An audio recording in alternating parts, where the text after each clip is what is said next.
name's John. I'm Jihan. My name is Greg Alexandropoulos.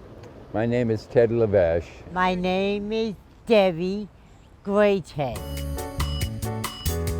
I've been here all my life. Grew up here, 70s, 80s, 90s. So I originally came to school here. I went to UMass Lowell for my undergrad and then fell in love with the city completely, and I don't think I'm going to be leaving anytime soon. My connection to Lowell, I was a music student at UMass Lowell. I was in the music department. And that's where my band started, Western Education. All of my bandmates are and were music department students.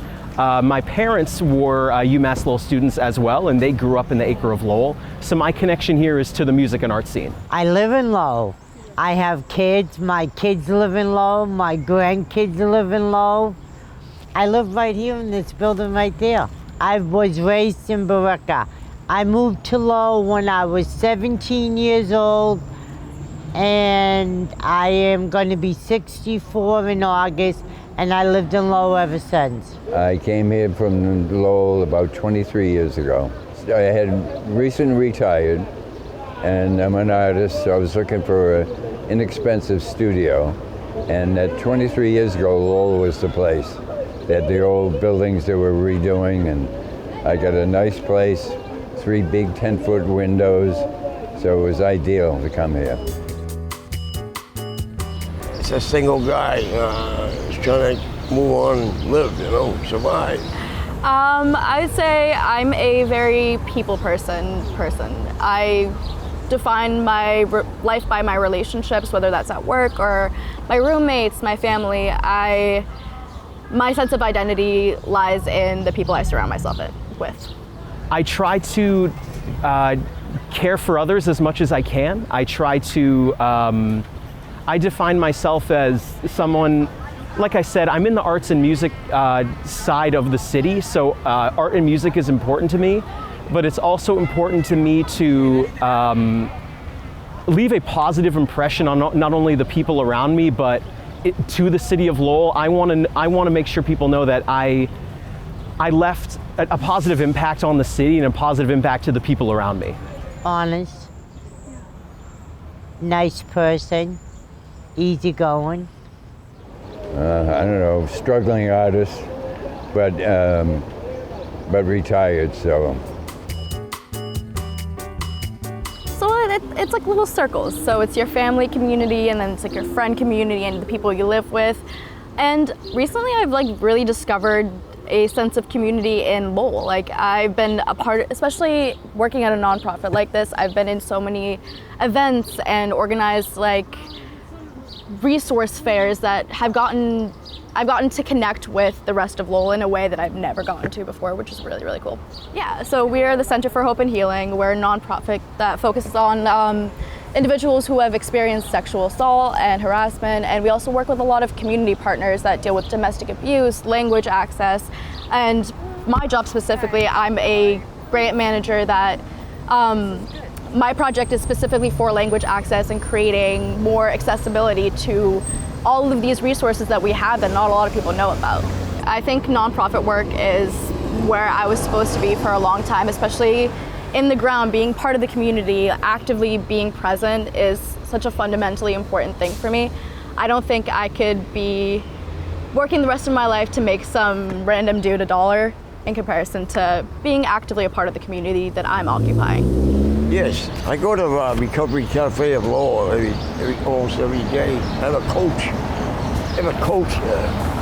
Sure. So I've been a part of the Lowell art and music scene for about 10 years at this point.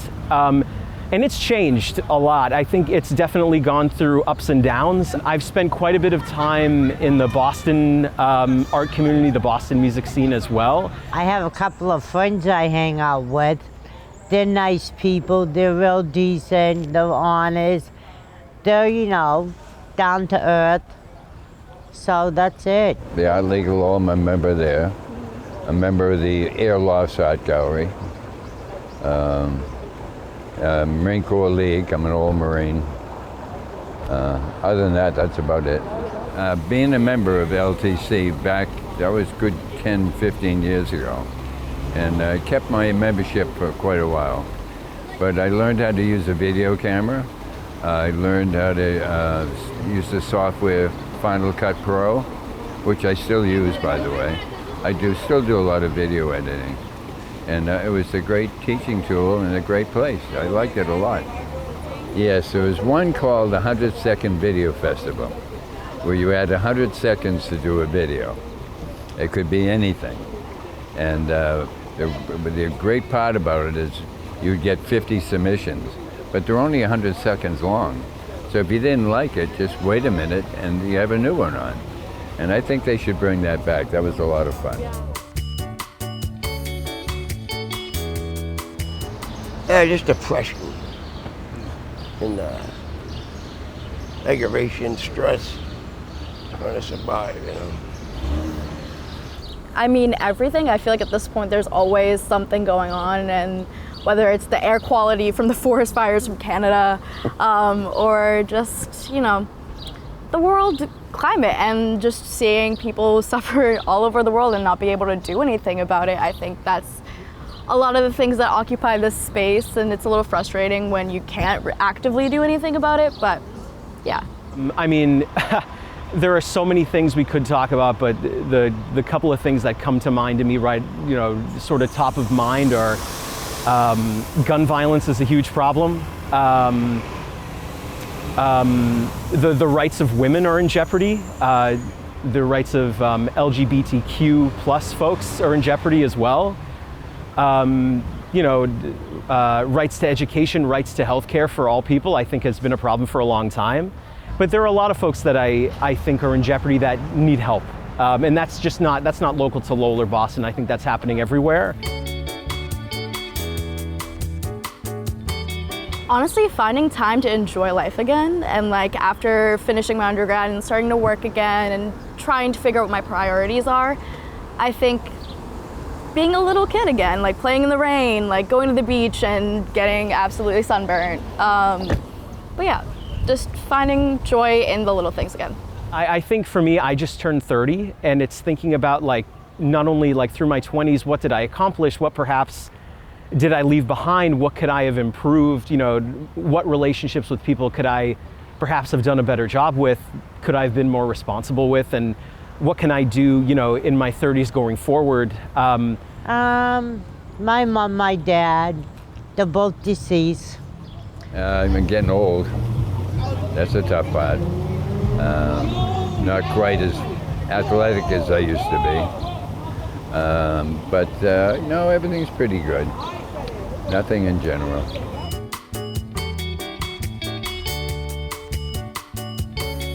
Homelessness, real bad. And the city's not doing nothing about it. It's just, you know, they're not helping people, man. They just say they are, but they don't, man. It's getting worse and worse and worse, you know. You know, they send all this money to Africa and all these other countries, Haiti and everything, but what are they doing for the people, homeless people, you know? I think Lowell has a lot of beautiful things, and a lot of investment is starting to go into community-based like programming and fixing the roads, but I think there's a lot more to go. Lowell has a lot of rich history, a lot of really diverse communities and different qualities that I feel like a lot of towns would see as very unique. So I'd like to see the continuation of this like progression of investing in our city in different ways. There are issues with poverty and unhoused folks that need to be addressed. Businesses going out of business, places to play, experience art, that sort of thing. Just seeing the community upgrade more, there's too many homeless people. You can't even walk downtown. They need to do something. There's empty buildings around. Make them into rooms, apartment or something. Give them to them. Rent it to them, you know? Where do I start? Well, you know, Lowell's doing pretty good, but they have a parking problem. If you notice, they put new kiosks up. They have a homeless problem. They have a The dirt bikes and the loud cars that you just heard, they should crack down on those too. Makes life a little unpleasant. But and tax rate is getting kind of high. Other than that, it's not a bad city. Clean up the city, you know. Wipe out the drugs somehow, man. I have an addiction problem myself, you know, but I hate it, you know. I keep doing it just to survive, you know. Definitely in the sense of housing. I feel like a lot of people are not provided with the correct resources to not only live but to thrive. I think our biggest problem right now is just providing a space for those individuals who are in need. And there are great programs, but there could always be more. The things that I'd really like to see be done is programs for kids, high school kids. So when they're after school, instead of skipping school, hanging in the park all day, do a program or something, or some activities or something for the kids. Clean up the parks, less crime, more opportunities, more people, more stores, and like that. Downtown, all there is restaurants. All the stores are gone because no parking. We used to have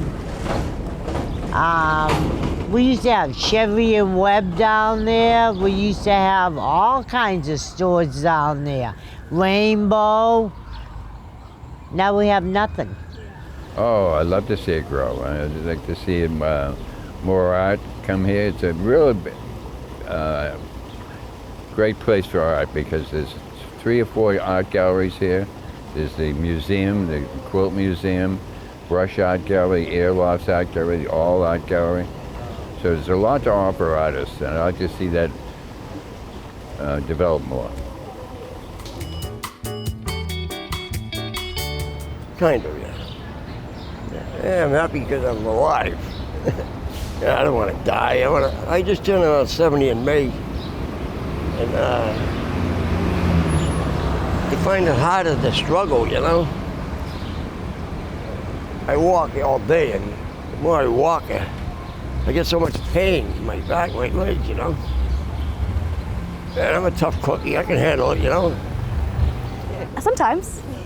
And I think that's going to be the answer for the rest of your life. It's like sometimes you're happy, sometimes you're not, and that's okay. Wow, the question is, am I happy? I would say the best answer is I would say I'm getting there. I think I'm happy when I'm busy. I'm working towards something, I'm chipping away at whether it's a personal goal, community goal, I'm working with others. I always need to be working towards something. So I would say now in 2022, 2023, the answer is yes. I would say it was more rough for me in 2019, 2020, 2021, like it was for a lot of people. Yeah.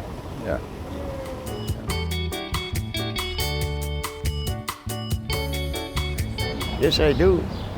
I'm nice to everybody, and people are nice to me too, man.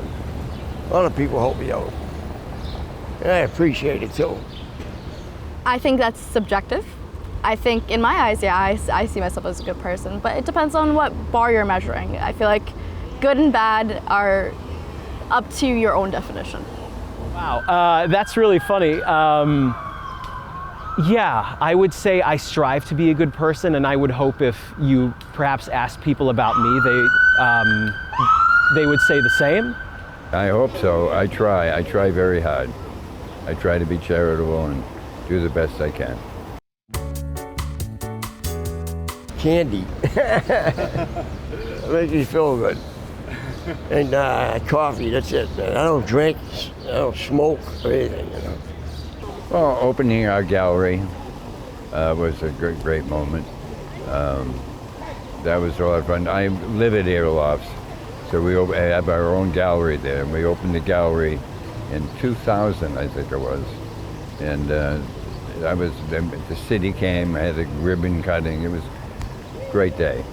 But on a day-to-day basis, I would say analyzing art, whether it comes to video games, or analyzing my own art when it comes to music and how to make it better, are the things that bring me enjoyment. And I feel like it's more of a roller coaster, it's more of an excitement thing, where what's really funny is I don't really say, yeah, haha, music is so fun. What I say is like, it's more of, I don't know if the right word is a thrill, but it's the idea of unlocking that mystery and keep getting better at it. That granular process is what I enjoy. You know what my favorite time in my life was? Having my kids. Having my son and having my daughter. They were the best days of my life when they came along. I couldn't ask for better kids. I couldn't ask for better grandkids. You know, they're not troublemakers, they go to school, they do what they're supposed to do. My son and my daughter taught them very good, and I'm proud of them.